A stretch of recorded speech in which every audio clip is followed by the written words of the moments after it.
بسم اللہ الرحمن الرحیم 1025 عیسوی کی بات ہے۔ ہندوستان میں ہندو راجاؤں کی حکومت تھی اور سومناتھ کا مندر ایک عظیم الشان مذہبی اور اقتصادی مرکز سمجھا جاتا تھا۔ لوگ دور دور سے یہاں سونا، چاندی اور قیمتی جواہرات بطور نذرانہ چڑھاتے تھے۔ دوسری طرف سلطان محمود غزنوی ایک بہادر اور نڈر حکمران تھا جس نے ہندوستان پر 17 حملے کیے اور اسلامی فتوحات کو وسیع کیا۔ جب سلطان کو معلوم ہوا کہ سومناتھ کا مندر نہ صرف دولت کا خزانہ ہے بلکہ وہاں مسلمانوں کے خلاف سازشیں بھی کی جاتی ہیں، تو اس نے مندر فتح کرنے کا عزم کیا۔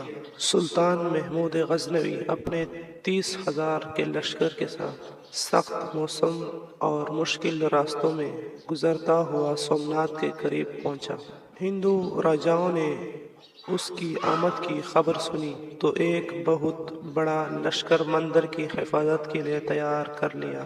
جب سلطان محمود غزنوی کا لشکر سومناتھ پہنچا تو ہندوؤں نے کہا کہ ہمارے دیوتا ہمیں بچائیں گے، لیکن سلطان محمود غزنوی نے پوری حکمت اور بہادری کے ساتھ حملہ کیا۔ کئی دنوں تک گھمسان کی جنگ ہوئی، ہندو راجے شکست کھا گئے اور آخرکار مندر مسلمانوں کے قبضے میں آ گیا۔ یہ کہا جاتا ہے کہ جب محمود غزنوی مندر کے اندر داخل ہوا تو وہاں سونے اور چاندی کا ایک عظیم الشان بت تھا۔ کچھ ہندو بیچارے سلطان محمود غزنوی کے پاس آئے اور کہا، اس بت کو مت توڑو، ہم تمہیں اس کے بدلے بے شمار دولت دے سکتے ہیں۔ سلطان محمود غزنوی مسکرایا اور کہا، میں بت شکن بننا چاہتا ہوں، بت فروش نہیں۔ اس نے اپنے تلوار سے بت کو توڑ دیا، اس کے اندر سے بے شمار ہیرے جواہرات نکلے۔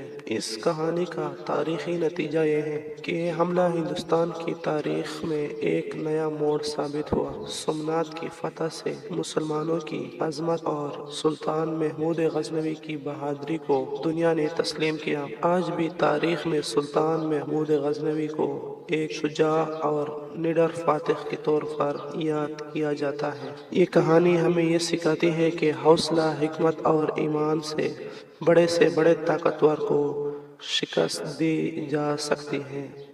وما علینا الا البلاغ۔ اگر ویڈیو اچھی لگی تو اس کو سبسکرائب کرنا نہ بھولیں۔